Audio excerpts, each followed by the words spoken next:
안녕하세요. 건강 365 아나운서 최인경입니다. 무지외반증은 엄지발가락이 휘면서 모양이 변형된 상태입니다. 엄지발가락이 두 번째 발가락 쪽으로 휘어지고 관절이 안쪽으로 돌출되기 때문에 발 모양의 변화가 눈으로도 확인되는데요. 보여지는 모양과 다르게 통증이 없을 수도 있고요. 걸음걸이가 불편할 정도로 심한 통증을 느끼기도 합니다. 어떤 차이인 걸까요? 무지외반증이어도 모두 치료가 필요한 건 아니라고 하는데요. 오늘은 무지외반증의 증상과 치료를 결정하는 기준을 들어보고요. 청취자 사연으로 함께하는 우리집 주치의로 이어가겠습니다. 건강 365 크리스티나 아길레라의 Come on over 듣고 시작하겠습니다. KBS 라디오 건강 365 함께하고 계십니다. 무지외반증으로 고생하는 분들은 예쁜 신발보다 편한 신발을 찾습니다. 엄지발가락이 바깥쪽으로 휘면서 앞이 좁은 신발은 통증으로 이어질 수 있기 때문이죠. 가족력의 위험도 높은 질환이라고 하는데요. 정형외과 전문의 이우천 원장에게 무지외반증의 위험에 대해 알아보겠습니다. 원장님 안녕하세요. 네, 안녕하십니까. 네, 반갑습니다. 무지외반증이라고 하면요. 주로 여성들에게 많다는 생각을 하지만 남성들에게도 무지외반증의 위험은 있는 걸로 알고 있습니다. 어떤가요? 남자들도 여자들만큼 꽤 있는 것 같아요. 꼭 네. 이 비율을 정확히 연구한 그런 거는 보지는 못했는데, 어쨌든 남자들도 꽤 많은 게 사실입니다. 네. 그렇지만 이제 남자들은 이 병원에 오는 환자들은 여자가 많습니다. 네. 남자들은 신발이 넓기 때문에 대충 웬만해서는 증세가 잘 안 생기거든요. 네. 그래서 보통 이거는 여자들의 병이다 이렇게 생각하지만 네. 실상 이렇게 발을 보면은 발가락 휜 거는 남자도 많이 있습니다. 그러니까 무지외반증은 겉으로 보기에도 확인이 가능할 만큼 발 모양이 변형으로 나타나지 않습니까? 엄지발가락이 바깥쪽으로 휘는 거죠? 예, 그러니까 이 무지외반증이라는 병명 자체가 겉으로 형태를 보고 이름을 붙인 거라서 네. 누구나 이렇게 겉으로 보면은 알 수 있는 거죠. 그러니까 이게 그냥 보면 그냥 발가락이 몸 중심선에서 바깥쪽으로 휜다. 그래서 이제 외반이라 그럽니다. 그래서 네. 엄지가 바깥쪽으로 휘어 있는 겁니다. 네. 그럼 원인으로 지적이 되는 부분들이 많은가요? 가족력도 있던데요.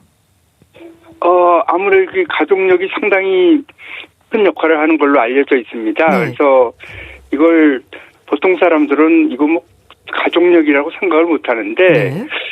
또 그러면 이제 또 이렇게 물어보세요. 유전병인가요? 이렇게 물어보는데, 네. 유전병 그럼 유전이 되는 거는 맞지만은 유전병 그럼 무슨 큰 병을 얘기하지 이런 거 갖고 유전병이라고 하지는 않고 그냥 가족력이 있다. 그 말이 딱 맞는 것 같습니다. 그래서 전혀 가족력이 없이 생기는 경우보다는 대부분은 가족력이 있는 경우가 더 많습니다. 가족력이 있다고 하셨는데 그러니까 어머니나 아버지 중에 무지외반증이 있으면 자녀들에게도 무지외반증의 위험이 있다는 거네요.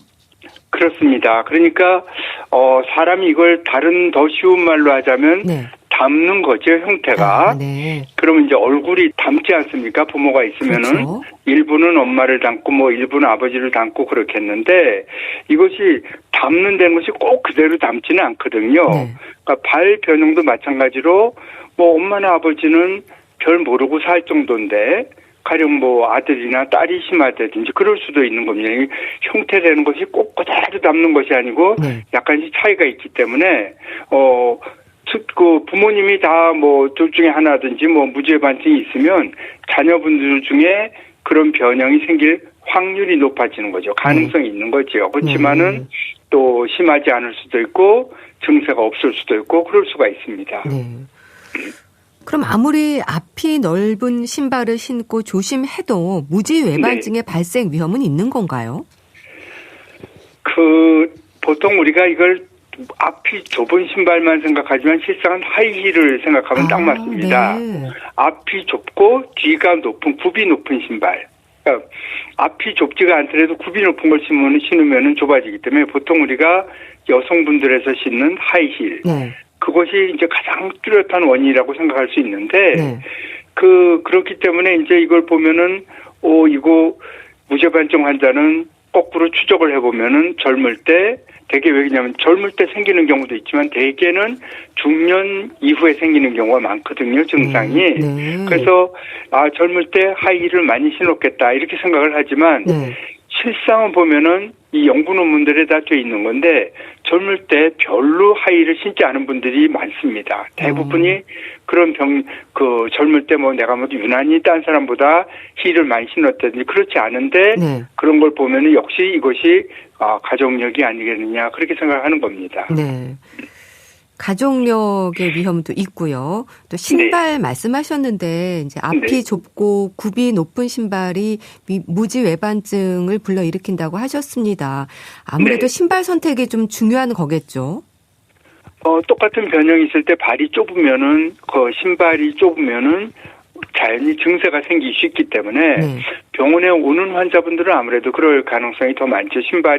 좁은 신발이 이제 증세를 일으키는 거죠. 네. 요즘에는 젊은 분들이 버선이라는 걸 잘 모를 겁니다. 버선. 그러니까 버선이요? 옛날에는 우리가 그 여성분들이 버선이라는 걸 많이 신었고 네. 버선이라는 건 이 앞이 상당히 좁습니다. 그렇죠. 그렇기 때문에 이런 변형이 생겼을 때 심지어는 이 병명을 요즘엔 무지외반증 그러지만 네. 한 30년 전에는 버선발 이런 말을 썼습니다. 네. 그러니까 이것은 사람들이 고정관념이 딱 또 생긴 것도 봐도 당연히 그렇게 생겨서 버선을 신어서 생기는 발이다 이렇게 생각할 정도로 네. 형태 신발이나 이런 외형, 발을 조이는 것이 네. 이런 변형을 일으킨다고 상식적으로 이제 그렇게 인식이 돼 있는 거죠. 네. 근데 의외로 그런 거를 별로 안 해도 그러니까 가족력이 있으면 네. 이렇게 증세를 일으킬 가능성이 많다. 이것이 좀 더 사실에 가깝습니다. 네.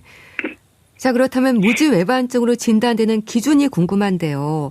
저도 조금은 휘어져 있긴 하거든요. 그럼 어느 정도면 무지외반증이 되는 건지 궁금합니다. 네. 각도가 있을 것 같은데요.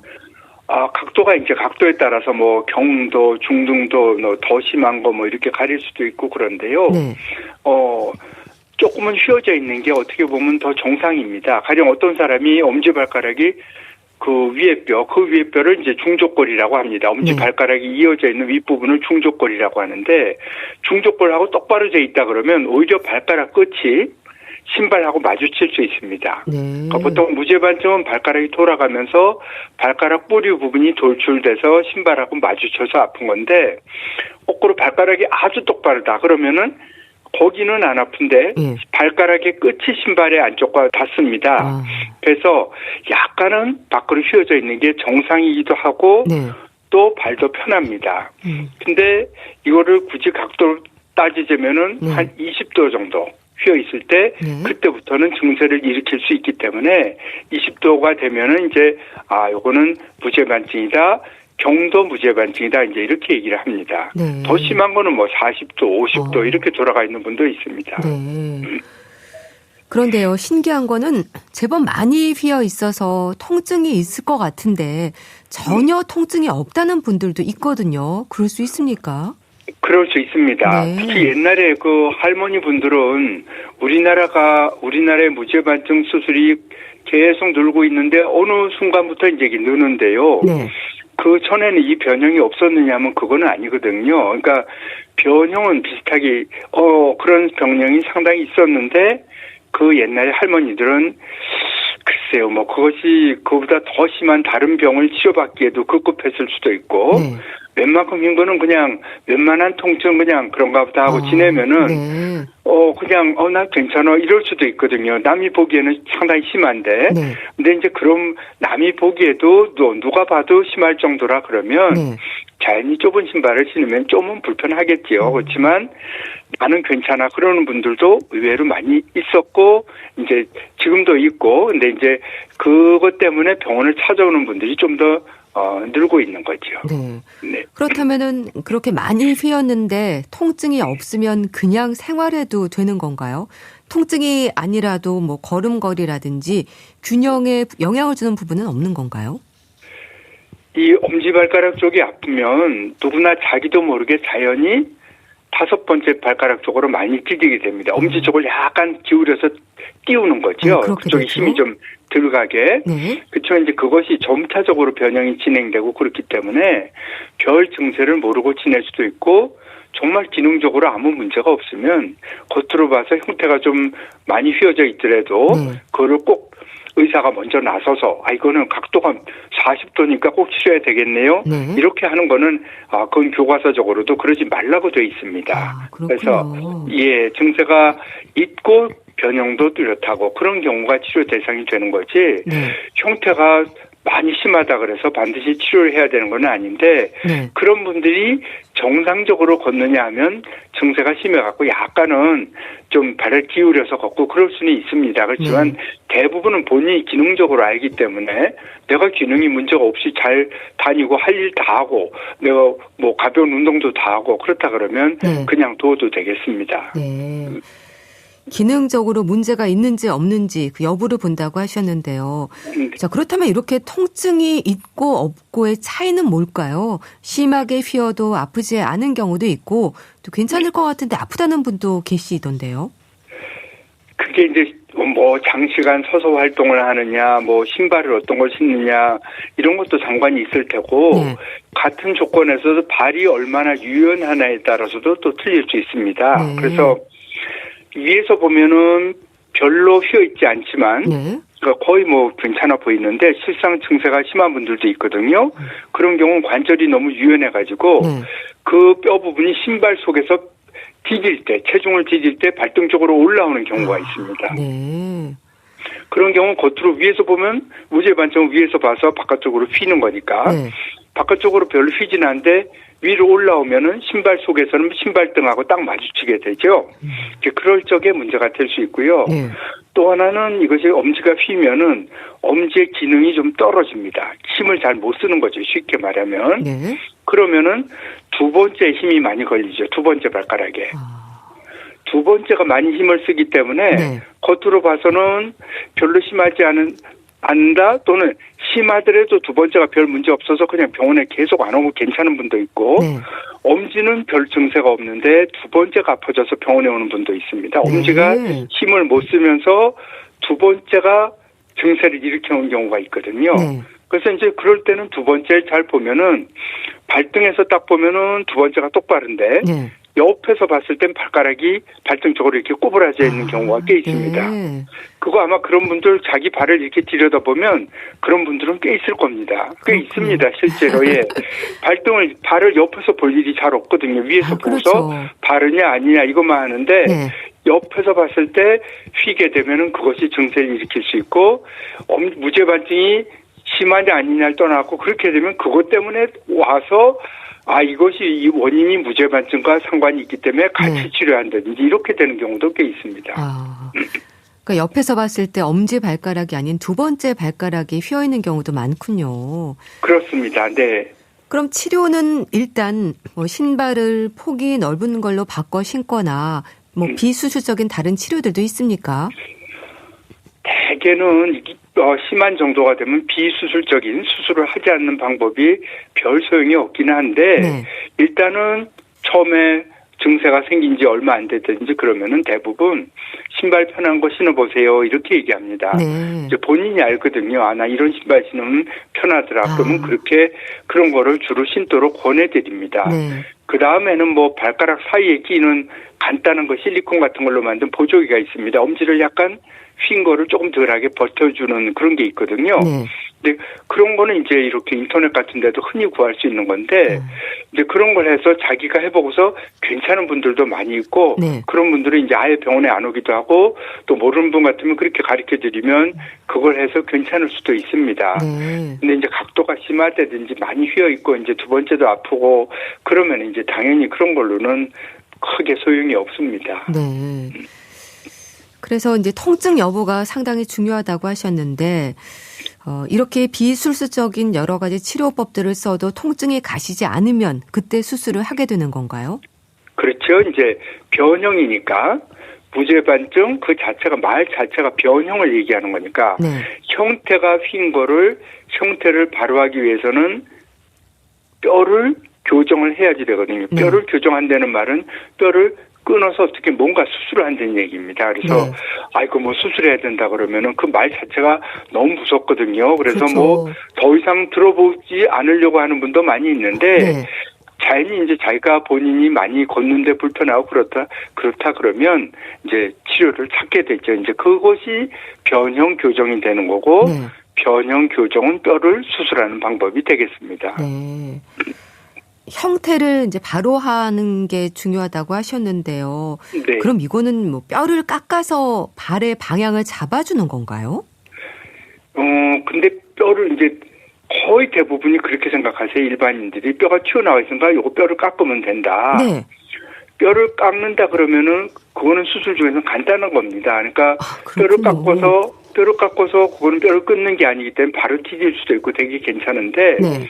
실상은 발가락이 휘인 건데 튀어나온 부분을 깎아도 발가락 휘어 있는 게 남아 있기 때문에 네. 그거는 하나만화가 되는 경우가 거의 대부분입니다. 그래서 그런 방법은 상식적으로는 그게 맞을 것 같은데 실제로는 그런 방법을 사용하지는 않습니다. 네.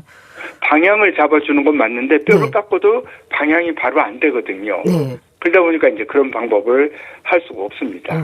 그럼 어떤 방법으로 수술을 진행하는 건가요? 뼈를 이제 이 아까 중족골이라고 말씀을 드렸는데 이 발가락에 그러니까 발가락과 이어지는 그 뼈를 중족골이라 그러는데 네. 그 중족골을 끊어서 그러니까 이게 중족골도 발가락도 5개가 있듯이 중족골도 5개가 있는데 네. 무죄반증이라는 건 기본적인 변형이 1중족골과 2중족골 사이가 벌어지는 겁니다. 그래서 1중족골과 2중족골이 원래는 나란하거든요. 근데 그것이 자꾸 벌어지면은 거기가 자꾸 튀어나오는 거예요. 그래서 1중족골이 휘어진 거를 2부터 이 뼈가 벌어지는 거를 안 벌어지게 그 벌어진 형태를 바로하게 하려면 네. 뼈를 끊어서 그걸 절골이라고 합니다. 네. 이 용어로는 뼈를 끊어서 교정을 해서 이와 나란하게 만든다. 그것이 치료의 아주 핵심적인 기본 방법입니다. 네. 근데 수술을 해도 회복하고 적응하기까지는 시간이 꽤 걸린다고 들었습니다. 이제 네. 뼈를 뭐 끊어서 교정을 하는 거라고 하셨는데 좀 네. 당연히 아프고 힘들긴 할 것 같아요. 그렇습니다. 뭐 당연히 아프고 힘들고 의사도 이거 말은 쉽게 하지만 네. 이거 어려운 병입니다. 왜냐하면 뼈는 조그만데 그걸로 교정을 해서 이것이 유지시키는 것이 쉽지 않거든요. 그래서 의사도 이거 절대로 이거 쉽게 말할 병은 아닌데 네. 지금 한 최근 5년, 10년 사이에 수술이 굉장히 전에보다는 많이 변하고 있습니다. 여기 굉장히 많이 변해가지고 네. 전에보다는 훨씬 편하게 수술 후 경과가 훨씬 편합니다. 전에는 이렇게 전부 깨고 수술했거든요. 근데 가령 그리고 우리가 내장기 수술, 가령 담낭 절제술을 한다. 네. 이런 걸 예를 들어도 요즘엔 복강경 수술이라는 게 있지 않습니까? 네. 그런 게 있고 또 관절도 관절 내시경 이런 게 있듯이 이런 뼈도 작은 구멍을 내가지고 골로 수술하는 게 생겼거든요. 근데 조금 째는 수술은 대개가 모든 수술이 조금 째면 편합니다. 수술 후에. 그렇죠. 이제 요런 방법이 개발돼서 우리나라에 들어와서 사용한 지가 한 5년, 10년 되는데 네. 저는 그 전에도 많이 하긴 했지만 그 전에 한 거랑은 환자 본인도 편하고 네. 하는 사람도 편합니다. 사실은. 그래서 요즘에는 그렇다고 수술이라는 게 무조건 괜찮다 이럴 일은 아니지만 과거 대비 훨씬 편하게 되었습니다. 수술이. 네. 네. 그럼 회복하고 적응하기까지 보통 어느 정도 기간이 걸리나요? 요 중족골이 골절이 되면 부러졌을 때 네. 뼈가 낫는 진단 기간을 6주를 잡습니다. 네. 뼈가 낫는데 뼈마다 낫는 기간이 틀린데 요 뼈는 6주가 걸립니다. 부러질 때. 네. 그럼 마찬가지로 절골을 해도 6주 정도는 어느 정도 이거 아주 완전히 튼튼하게 되는 데까지 6주를 기준으로 생각하면 될 것 같습니다. 네. 그렇지만 이제 그 사이에도 요즘 수술 방법들은 처음부터 상당히 편안한 방법이기 때문에 그 전 대비는 처음부터 활동력이 좋고 그렇기는 한데 이제 완전히 뼈가 어느 정도 튼튼해진다 이런 거를 생각하면 그래도 6주는 생각을 하시는 것이 좋겠습니다. 네. 6주 정도는 걷는 것도 조심하셔야겠네요. 걷는 거는 그 전부터도 걷지만은 이제 그 마령 충격이 간다든지 조심조심 다닌다. 네. 또한 뭔가 이렇게 좀 보조적인 방법을 쓴다. 가령 보통 신발하고 다르게 수술하고 신는 신발을 신는다든지 네. 붕대를 이렇게 꼭 감아준다든지 어느 정도 보조적인 이런 방법들이 6주간은 필요합니다. 네. 이 수술 여부가 이제 기능적으로 문제가 있느냐 없느냐 이걸 본다고 하셨는데요. 네. 근데 통증은 없지만 모양이 좀 예뻤으면 좋겠다는 마음에 수술을 고민하는 분들도 계실 것 같습니다. 네. 그런 일은 아닐 것 같은데 신중할 필요도 있는 거죠. 당연히 그렇죠. 당연히 수술이라는 거를 이거를 성형수술이라고 생각할 일은 아니거든요. 네. 근데 성형수술도 함부로 하지 않지 않습니까? 그렇죠. 예. 내가 저도 이거는 이렇게 좀 됐으면 좋겠다. 그런 생각은 누구나 하겠지만 그걸 네. 함부로 할 일은 아닌데 발을 더군다나 체중을 디디고 다니는 발을 그렇게 중세도 뚜렷지 않은데 모양을 예뻐지려고 하는 거는 크게 권할 일은 아닙니다. 네. 근데 내심 누구나 다 그런 거는 있는 것 같아요. 여성분들이 발이 좀 그렇죠. 이뻤으면 좋겠다. 예, 네. 내놓기가 좀 내놓기 싫어하고 그런 분도 많이 있습니다. 사실은. 네. 예. 그럼 제법 많이 휘어서 이제 모양상 보기 좋지 않아서 수술을 고민하는 분들도 계신가요? 그렇죠. 이제 그런데 이제 전에부터 이제 이거 수술을 하면은 이게 뼈를 깎는 아픔이 있다 그래가지고 애 낳는 것보다 더 아프대더라. 네. 제가 환자분들한테 들은 말들인데요. 네. 이제 그래갖고 실상은 상당히 불편한데도 이게 무서워서 못하는 분들 또 있거든요. 그렇죠. 어느 분은 이제 특히 이제 젊은 여성들은 네. 형태 때문에 별로 증세는 없지만 수술해야 되겠다 이런 분들도 있을 수 있고요. 네. 반대로 증세는 많이 심한데 이거 수술하면 너무 아파. 이거 너무 네. 그래서 수술을 또 못하는 분도 있고 그런데 네. 그 중간이 맞다고 봅니다. 증세가 뚜렷이 있고 내가 기능적으로라는 건 이거죠. 가령 내가 어떤 백화점이든지 시장에 내가 다니는 것도 마음대로 못하고 내가 헬스 정도의 운동을 하는데 문제가 있다든지 네. 이런 거에 어떤 기능적인 문제라 그런데 문제가 있을 정도의 증세가 있다. 아주 못 걷는 건 아니겠죠. 이제 네. 그런 정도의 증세가 있으면은 또 형태도 뚜렷이 그러면은 그거는 수술을 생각해 보는 게 좋겠다. 요 정도 중간 정도의 답이 맞다고 봅니다. 형태만 보고서 무조건 수술을 생각해도 안 될 것 같고. 네. 네. 좀 신중할 필요가 있겠네요. 그렇습니다. 자, 무지 외반증을 예방하기 위한 방법 있을까요? 네. 신발이 가장 중요할까요?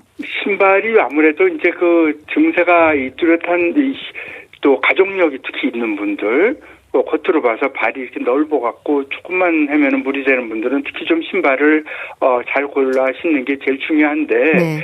여성분들 신발이 되게 폭이 좁게 나와요. 네. 기성품들이. 네.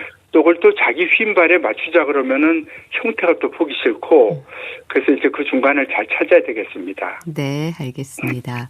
자, 무지 외반증에 대해서 자세히 알아봤는데요.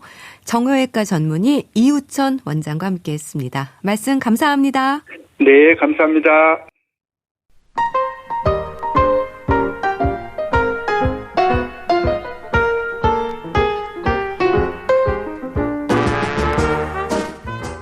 건강한 하루의 시작. KBS 라디오 건강 365.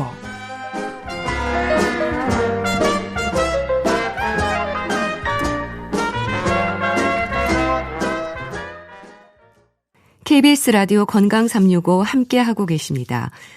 우리 집 주치 청취자가 주신 사연으로 함께합니다. 순천향대 서울병원 가정의학과 조현 교수에게 도움 말씀 듣겠습니다. 안녕하세요, 교수님. 네, 안녕하세요. 오늘 사연은 통증에 대한 고민부터 들어보겠습니다. 여기저기 통증으로 힘들어하는 것 같은데요. 50대 초반 여성이 주셨습니다. 들어보시죠. 사실 제가 운전을 되게 오랫동안 하루에 운전하는 시간이 되게 길다 보니까 쌓이고 쌓여서 처음에는 발만 아팠는데 이제 무릎까지 아프고요. 이제 허리까지 아픕니다. 특히 발등의 그 뼈 조직이라고 할까요? 뼈랑 그 종아리 뒤편 그리고 무릎 그리고 오른쪽 허리 이게 다 오른쪽 편만 아픕니다. 병원은 사실 정형외과를 갔을 때는 사진상으로 뭔가 이상이 있는 건 아니어서 그 약간 협착증 말씀은 조금 하시긴 했었어요. 근데 증상이 비슷하다고 그렇게 말씀하셨고 스트레칭이나 운동을 꾸준히 권장을 받긴 했습니다. 그래서 제가 2025년 되면서 일주일에 한 서너 번 그리고 최근에는 매일 8,000보 이상 걷기를 하고 있거든요. 웬만하면 하려고 해요. 일주일에 5일 정도는 제가 8,000보 정도는 걷기를 하는데 이게 문제가 뭐냐면 아픈 상태에서 바르게 걷지를 않는 느낌이 있는 거예요. 오른쪽 통증이 오래되다 보니까 제가 느끼기에도 걸음걸이가 되게 뚝딱뚝 이렇게 바르게 걷지 않아서 이게 병원으로 가서 치료를 받는 것이 정말 좋은지 아니면 스트레칭이나 자세 교정 운동 같은 걸로 해소가 되는 건지 궁금합니다. 네. 제 주변에도 이런 분이 있습니다. 불편한 쪽으로 힘을 주지 않고 걷다 보니까 걸음걸이가 이상해진다고 하거든요. 이렇게 발에 통증이 생기는 경우가 흔한가요? 네, 실제로 이제 꽤 흔한 편이고요. 네. 특히 이제 운전을 오래 하시거나 아니면 한쪽 다리에 무리가 가는 생활을 오래 하게 되면은 발바닥이라든지 발등, 종아리, 허리까지 이 통증이 좀 생길 수가 있고요. 네. 그리고 우리 몸은 한쪽이 아프게 되면 이제 반대쪽으로 무게를 실어가지고 움직임을 하게 되는데 이런 자세가 오래 지속이 되게 되면은 네. 결국에는 걸음걸이도 조금 이상해질 수가 있고요. 통증이 더 악화되는 악순환으로 이어질 수가 있습니다. 그리고 특히나 발 같은 경우에는 우리 몸에서 체중을 가장 많이 받는 부위이기 때문에 네. 잘못된 보행 습관이라든지 이 질환이 있는 경우에는 정확하게 원인을 파악하시는 게 중요합니다. 네. 사연 주신 분은 운전을 오랫동안 하셨고 하루 중에 운전 시간도 길다고 하는데요. 그래서인지 오른쪽 발, 무릎 통증이 심하다고 합니다. 뼈에 문제가 있는지를 궁금해하셨어요. 그러니까 운전을 오래 하시게 되면 이제 오른쪽만 반복적으로 사용하는 경우가 많게 되기 때문에 네. 이러면 이제 단순한 근육통을 넘어서가지고 무릎 관절이라든지 그 발의 구조에 어떤 변화가 생기게 되거든요. 근데 실제적으로 이 뼈에 이상이 있는 경우보다는 이런 연부 조직이라든지 아니면 관절 주변에 염증이 있는 경우가 조금 더 많거든요. 네. 그래서 이제 단순하게 뼈를 보는 엑스레이를 찍으면 네. 이런 의심소견이나 이상소견이 안 나올 수가 있습니다. 그래서 뼈가 괜찮다고 해서 넘어가지 마시고 네. 근막이라든지 인대 아니면 이제 신경 주위에 문제가 있을 수가 있기 때문에 이런 것들에 대해서 보다 정확하게 확인하시는 게 중요합니다. 네. 정확하게 검사를 좀 받아볼 필요가 있으신 것 같고요. 발, 발등, 무릎, 종아리 뒤편 그리고 허리도 오른쪽으로 통증이 생긴다고 하는데요. 협착증에 대한 소견을 받은 적이 있다고 하십니다. 이거는 척추관 협착증을 말하는 걸까요? 네, 거의 대부분은 이제 척추관 협착증을 말을 하게 되시고요. 네. 이 척추관 협착증이라는 거는 이 척추 안에 신경이 지나가는 통로가 좁아지면서 통증이라든지 저림 이런 증상이 생기는 질환이거든요. 네. 특히나 허리 쪽에 있는 신경이 눌리게 되면은 엉덩이라든지 허벅지, 종아리, 이 발까지 한쪽으로만 통증이 퍼지는 경우가 많습니다. 그래서 이분도 마찬가지로 거의 신경이 내려가는 방향과 일치하기 때문에 네. 척추관 협착증 초기일 가능성도 또 있거든요. 근데 이런 증상은 디스크가 있다거나 아니면 근막에 어떤 문제가 있는 경우에도 이런 식의 증상으로 나타나기 때문에 네. 정확한 진단을 위해서는 진료를 받아보시고 아니면 이제 영상 검사 같은 거 같이 시행하는 게 좋습니다. 그러니까 엉덩이, 허벅지, 종아리까지 통증이 내려올 수 있다고 하셨는데요. 그럼 척추의 문제로 이렇게 발과 무릎, 종아리까지 다리 통증의 증상으로 나타날 수 있다는 건가요? 그러니까 일반인의 입장에서는 척추 건강을 의심하기는 좀 어려울 것 같은데요. 그렇죠. 이제 척추가 문제가 있으면 이제 허리가 아파야 된다고 네. 생각을 많이 하시는데 네. 증상은 다리 쪽에서 먼저 나타나는 경우가 굉장히 많습니다. 왜냐하면 허리뼈에는 다리로 내려가는 신경이 지나가거든요. 네. 이 신경이 눌리게 되면은 허리는 괜찮은데 발이나 무릎, 종아리만 아프거나 저리다고 느껴지실 수가 있습니다. 그리고 특히나 한쪽으로만 통증이 있거나 아니면 걸으실 때 통증이 심해지고 쉬면 좀 나아진다 이런 증상이 있는 경우에는 척추에서 오는 신경 압박이 어떻게 보면 특징적인 그런 증상이라고 보시면 될 것 같거든요. 네. 그래서 이런 것들도 한번 같이 의심해 보는 게 필요합니다. 네. 그런 저린 증상과 함께 또 의심할 수 있는 또 다른 경우도 있을까요? 족저 근막염은 어떨까 싶은데요. 오랜 시간 운전하시거나 서 있거나 이러신 분들에서는 족저근막염이 흔하게 나타나게 되고요. 이 족저근막염은 발바닥 근막에 염증이 생기는 거기 때문에 발 뒤꿈치 안쪽이나 발바닥 아치 부위가 짜릿하거나 당기는 통증으로 이제 시작이 되게 됩니다. 그리고 무엇보다 특징적인 거는 아침에 일어나서 첫 발을 디딜 때 통증이 좀 심해지고 움직이시면 좀 나아지는 그런 경우가 많으시고요. 그리고 사실 이분처럼 뭐 발등, 종아리, 무릎, 허리까지 통증이 이어진다라고 하면은 이 족저근막염 단독보다는 발에도 문제가 있고 허리 신경이라든지 자세 불균형이 겹쳐지면서 복합적인 이유로 통증이 생겼을 가능성이 조금 더 높을 것 같습니다. 그러니까 자세 불균형 얘기하셨는데 이분이 운전을 오래 하는 분이어서 그런지 장시간 같은 동작을 하고 있는 게 문제라는 생각도 하는 것 같은데 연관이 있을까요? 네, 일단 오랜 동안 같은 자세로 앉아 있거나 운전을 오래 하시거나 그러면은 한쪽으로만 압력이 계속 가해지게 되거든요. 그래서 이제 엉덩이, 허리, 허벅지, 종아리 근육이 고정된 채로 계속적으로 압력을 받기 때문에 이런 근육에서 불균형이 생기게 되고 신경이 눌리거나 염증이 또 생길 수가 있어서 이렇게 한쪽으로만 통증이 몰리는 양상으로 나타날 수가 있습니다. 그래서 장기간 같은 자세를 유지하는 거는 이 통증의 중요한 원인이 될 수가 있기 때문에 스트레칭이나 이런 것들에 대해서 조금 더 신경을 써주셔야 됩니다.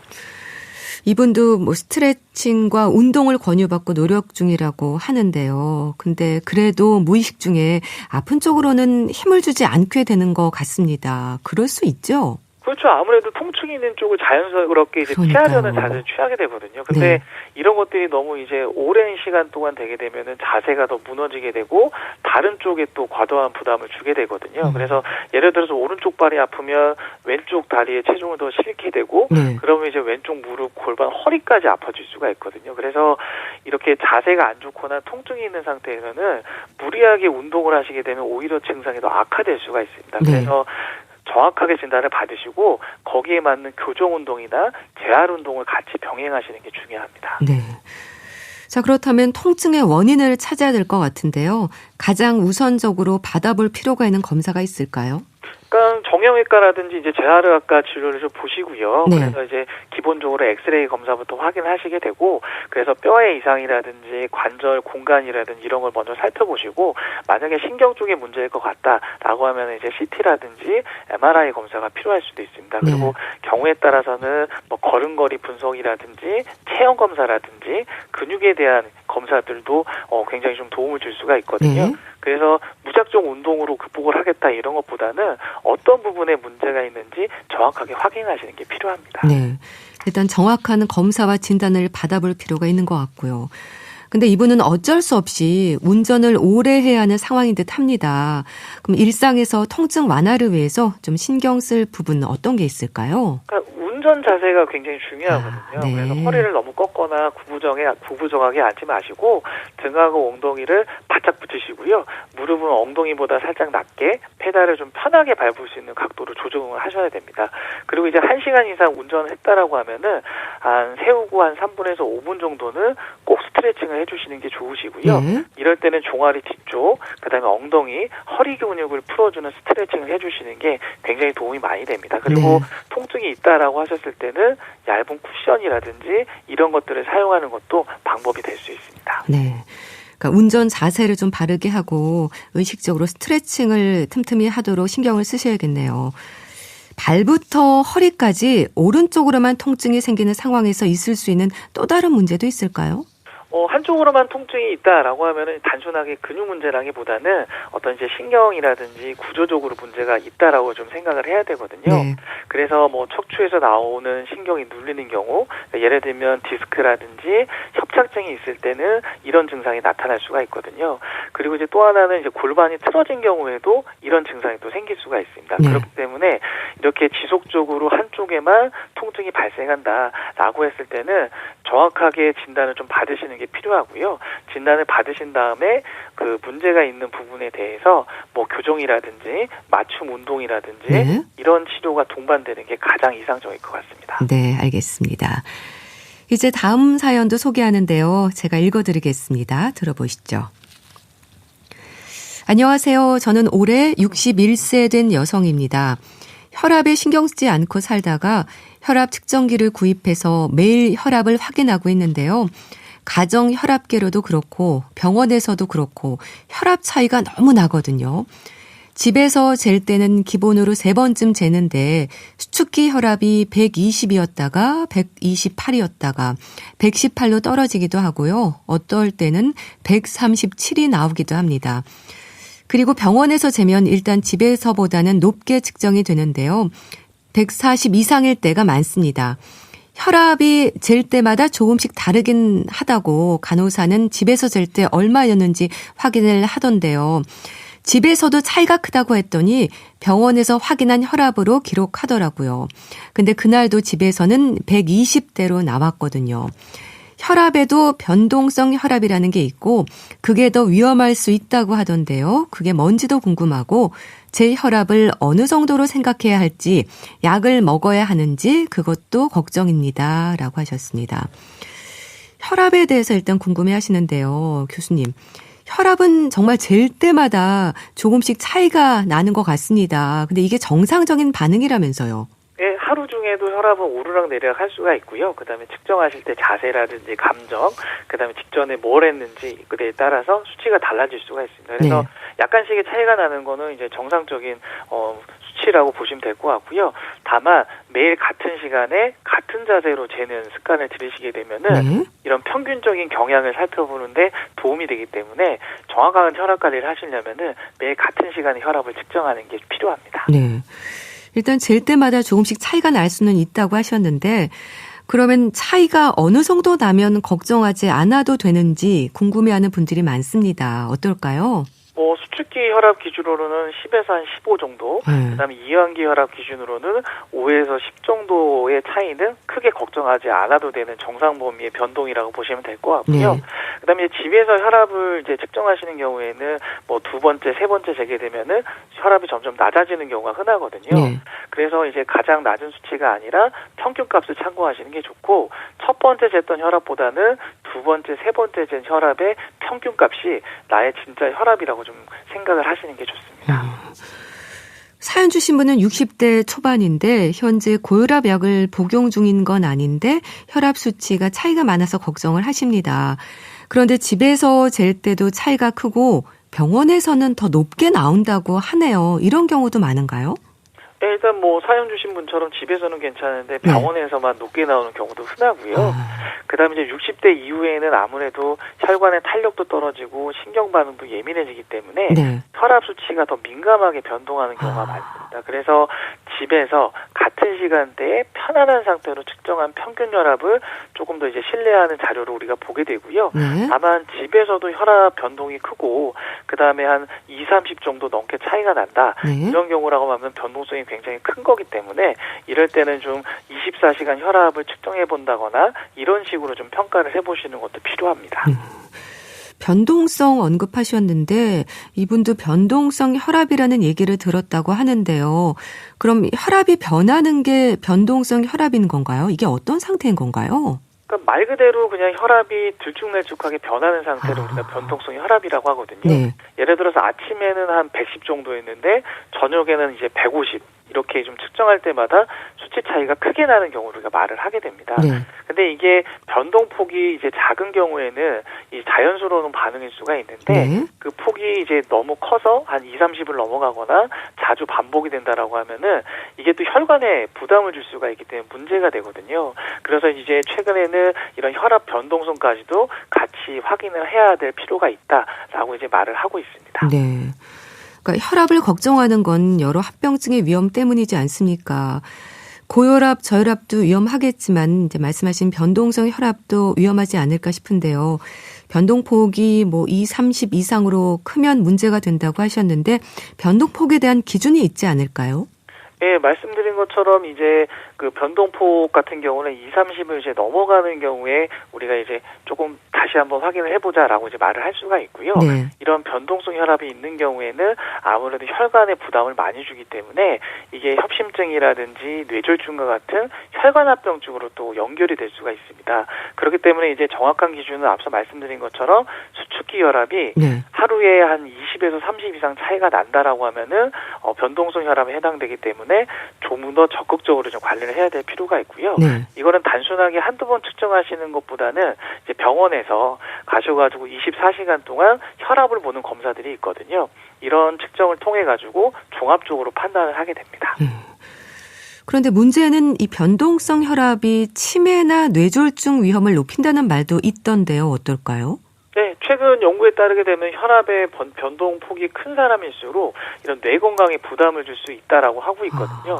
혈압이 이제 오르락 내리락 하게 되면은 혈관이 이제 반복해서 수축됐다가 늘어났다가 이렇게 반복이 되게 되거든요. 네. 그럼 이런 과정이 뇌 혈관을 손상시킬 수가 있고 출혈이라든지 이제 산소 공급 저하로 이어질 수가 있습니다. 그러면 이런 혈압 변동이 뇌졸중뿐만 아니라 인지 기능 저하, 그다음에 이제 치매 위험까지 높일 수 있다라고 이제 생각하시면 될 것 같거든요. 그래서 혈압이 단지 정상 범위에 있는 것만 신경 쓰지 마시고 안정적으로 변동이 크지 않게 유지되는지도 함께 살펴보는 게 중요합니다. 그러니까 혈압의 변동폭이 너무 큰 분들은 주의를 하셔야겠네요. 그런데 혈압이라는 게 주기적으로 변하기도 하잖아요. 여러 요인들의 영향을 받을 텐데 같은 상황에서 혈압이 오르락 내리락 하면 걱정되고 불안할 것 같긴 합니다. 이런 경우가 혈압 변동성의 가능성이 더 높은 걸까요? 네, 맞습니다. 혈압은 이제 여러 번 변할 수가 있거든요. 네. 그다음에 이제 시간이라든지 스트레스를 받는 거라든지 아니면 날씨에 따라서도 달라질 수가 있습니다. 근데 같은 시간에 혈압을 이제 반복적으로 이제 쟀는데 이럴 때 혈압 수치가 크게 차이가 난다라고 했을 때는 자연스러운 변화라기보다는 혈압 조절이 불안정한 상태로 보시는 게 좋거든요. 그래서 이런 차이를 보시려고 하면은 시간을 딱 정해놓고 일정한 시간에서 계속적으로 혈압을 반복적으로 측정하는 게 굉장히 중요합니다. 혈압의 변동폭이 크다는 건 그만큼 혈압이 제대로 조절되지 이제 안 되는 거라고 말씀하셨는데 이런 일이 왜 생길까요? 일단 혈압을 일정하게 유지 못하고 있다는 신호라고 보시면 되거든요. 그래서 자율신경계 기능이 좀 떨어진다거나 아니면 혈관의 탄력도가 좀 떨어진다거나 아니면 약을 먹는 시간이 조금 잘못됐거나 생활 습관이 일정하지 않을 때 생기기가 쉽습니다. 그리고 잠을 잘 못 주무시거나 카페인을 너무 많이 드셨다거나 운동이 좀 부족하거나 이런 경우에도 또 혈압에 불규칙한 변화를 볼 수가 있거든요. 그래서 이제 우리가 이렇게 혈압이 오르내리는 패턴이 있다라고 했을 때는 원인을 함께 찾아보기 위해서 우리가 같이 고민을 해봐야 되고요. 24시간 혈압 측정을 통해 가지고 정확한 변동폭을 우리가 확인을 하게 됩니다. 여러 원인들이 있는데요. 근데 이런 경우에는 치료를 하거나 약을 먹어도 잘 조절되지 않는다는 말도 있던데 그렇습니까? 그렇죠. 이제 변동성 혈압은 약을 먹어도 조절이 쉽지 않은 경우들이 있긴 있습니다. 이거는 약의 효과 문제라기보다는 어떤 생활 습관이라든지 수면이라든지 이런 주변 환경의 영향이 더 크다고 좀 보시면 될 것 같거든요. 그래서 가장 중요한 거는 약을 정해진 시간에 꾸준하게 복용하시는 게 이제 기본이 되는 거고요. 여기에다가 규칙적인 식사라든지 수면, 그다음에 이제 생활 습관 이런 관리를 함께 해주셔야지 이 혈압의 변동폭을 줄일 수가 있습니다. 합병증의 위험도 그만큼 크지 않을까 싶은데 일단 우리가 혈압을 제대로 인지하기까지 시간이 좀 걸리잖아요.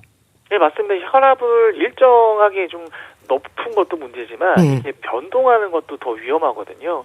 그래서 실제적으로 이런 혈압의 변화를 인지하기까지는 시간이 좀 걸리게 되기 때문에 정기적으로 집에서 혈압을 측정하는 게 굉장히 중요합니다. 그래서 아침에 일어나서 화장실 다녀온 다음에 약을 드시기 전에 정기적으로 혈압을 측정을 하시고 이런 것들을 반복적으로 측정을 하시다 보면은 혈압의 변동성이라든지 흐름이 좀 보이거든요. 그래서 이 변화의 패턴이라든지 혈압 변화의 폭 같은 걸 보시려고 하면은 정기적으로 집에서 혈압을 재시는 게 굉장히 중요합니다. 정기적으로 혈압을 측정하는 게 중요하다고 강조하셨는데 혈압의 변화를 잘 기록하는 습관도 중요할 것 같습니다. 가정 혈압계로 확인할 때 자세라든지 좀 신경 쓸 부분은 없을까요? 아침에 재는 게 좋은지 저녁에 재는 게 좋은지 얘기도 참 많습니다. 네, 맞습니다. 혈압은 정말 재는 자세가 굉장히 중요합니다. 그래서 앉은 자세에서 등과 팔을 좀 편안하게 해주시고요. 심장 높이에 맞춰가지고 팔을 올려놓으시고 그다음에 혈압을 꼭 측정을 하셔야 됩니다. 그리고 측정하기 5분 전에는 안정을 충분하게 취하시는 게 중요하고요. 보통 아침에는 기상하고 나서 1시간 이내 식사하시기 전, 약 먹기 전이 가장 좋은 시간이라고 알려져 있기 때문에 네. 아침에 꼭 혈압을 반복적으로 측정을 하셔야 되고요. 그리고 무엇보다도 중요한 거는 한 번 측정하고 혈압이 높네, 낮네 이렇게 판단하지 마시고 네. 일정한 시간대에 반복적으로 측정을 하시고 기록을 남겨두시게 되면은 이게 또 추이라든지 아니면 폭의 변화라든지 이런 걸 볼 수가 있거든요. 이게 가장 정확한 혈압 관리 방법이라고 생각하시면 좋을 것 같습니다. 네, 알겠습니다. 건강에 대한 궁금증 풀어보는 우리 집 주치 함께했는데요. 순천향대 서울병원 가정의학과 조현 교수였습니다. 말씀 감사합니다. 네, 감사합니다. 아이유의 네버 엔딩 스토리 보내드리면서 인사드릴게요. 건강365 아나운서 최인경이었습니다. 고맙습니다.